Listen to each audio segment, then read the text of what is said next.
जबलपुर में नागरिक उपभोक्ता मार्गदर्शन मंच संगठन के नाच पांडे के द्वारा आज महापौर जगत बहादुर सिंह अन्नू से मुलाकात की गई, जहां उन्होंने बताया कि राज्य सरकार के द्वारा पूरे मध्य प्रदेश में करीब 400 नगरीय निकाय में जल शुल्क मासिक लेने का फैसला लिया है, जिसका विरोध किया जा रहा है। इस संबंध में महापौर ने भी बताया है कि यह जरूरी नहीं कि आप हर माह जल शुल्क पैसा जमा करें, 6 माह में भी आप पैसा जमा कर सकते हैं और अप्रैल और दिसंबर माह में जल शुल्क जमा किया जा सकता है। हालांकि विकलांग और वरिष्ठ नागरिकों को पहले की तरह ही छूट दी गई है। आपको बताते चले कि प्रदेश सरकार के द्वारा मासिक जल शुल्क लेने के फैसले को लेकर जबलपुर में नाच पांडे और उनके संगठन के द्वारा विरोध किया जा रहा है। जल शुल्क का जो पोर्टल है वो प्रदेश से संचालित होता है। हमारे पूरे टैक्स का पोर्टल प्रदेश से संचालित होता है और 400 से ज़्यादा नगरीय निकाय जो हैं उनके लिए एक ही पोर्टल काम करता है।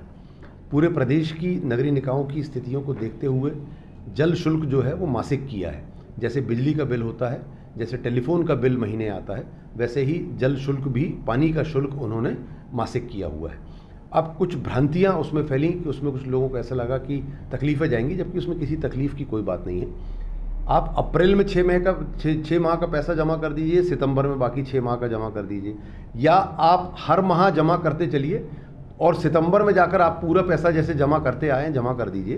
तो आपको इससे फ़ायदा यही होगा कि एक तो आप किस्त में पैसा जमा कर सकते हैं, किस्त में जमा करने के बाद भी आपको 6.25% की जो छूट सितंबर में मिलती है, वो आप जब पूरा पैसा सितंबर में पूरे साल भर का जमा कर देंगे तो आपको वो छूट मिलेगी। अप्रैल से लेकर सितंबर तक आप अप्रैल में जमा कर दीजिए। इसके अलावा जो हमारे वृद्ध हैं, हमारे सभी पूजनीय हैं, तो उन्हें भी सीनियर सिटीज़न की जो 25% की छूट है वो भी मिलेगी। और इस तरीके से पैसा जमा करने से आपको किसी प्रकार की कोई पेनल्टी भी चार्ज नहीं होगी। प्रदेश सरकार ने क्या किया है कि जल शुल्क जो वार्षिक रूप से जमा कर रहे थे, उसके जगह पर उनके बदले में उन्होंने मासिक रूप से जमा करने के लिए बोल दिया है। और जो लोग जमा नहीं करते हैं उनके ऊपर पेनल्टी लगाने का आदेश दे दिया है। इसका हम लोग विरोध करते हैं। हम लोग जन संगठनों ने तय किया कि इसका हम लोग विरोध करेंगे। और इसी संदर्भ में महापौर जी से चर्चा हुई। महापौर से चर्चा होने के बाद उन्होंने 2 बात स्पष्ट कर दी।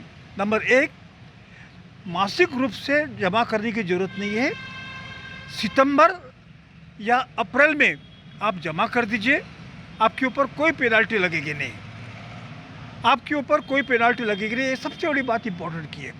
तीसरी बात उन्होंने ये की है कि विकलांग और वरिष्ठ नागरिकों को जो छूट मिली थी वो बरकरार रहेगी और वो छूट कभी बंद नहीं की जाएगी। ये बहुत बड़ा निर्णय महापौर ने दिया है, उसका हम लोग स्वागत करते हैं। और हम लोग चाहते हैं कि पूरे मध्य प्रदेश में ये जबलपुर का ये जो मॉडल है वो पूरे मध्य प्रदेश में लागू हो जाए, ताकि प्रदेश के नागरिकों को उससे राहत मिल जाए।